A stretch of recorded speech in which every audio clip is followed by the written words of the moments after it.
তো hello guys, এই যে এখন রাত্রেবেলা আমি আর কি তো এখানে করছিল, তারা টিভি দেখছিল আর আমি এখানে রান্না করব। তো রাতে 9:30টার মতো সময় পাঁঠার মাংস নিয়ে আসছিল, তো মাংস বানাচ্ছি, এখানে মশলাটারে কষাচ্ছি।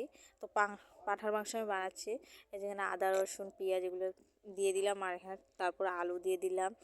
আলুটা ভালো করে এরকম সাতলিয়ে তারপরে করছিলাম। তো যেহেতু আমি পাঁঠার মাংস রান্না করবো, তো ভালো করে আলুটা সাতলাতে লাগবে।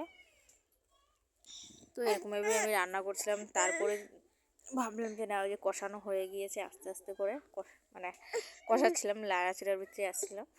তারপরে দিয়ে দিলাম পাঁঠার মাংস। তো দিয়ে দিলাম আমি এখানে এই যে পাঁঠার মাংস। আর পাঁঠার মাংস দিতেই খুব করলো।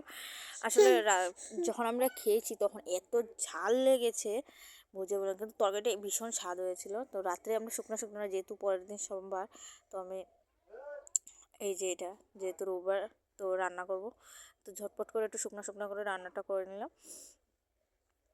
ভীষণ ভালো লাগছিল। তারপর এই যে তরকারি হতে হতে ভাবলাম যে না, আমি একটু করে নেই।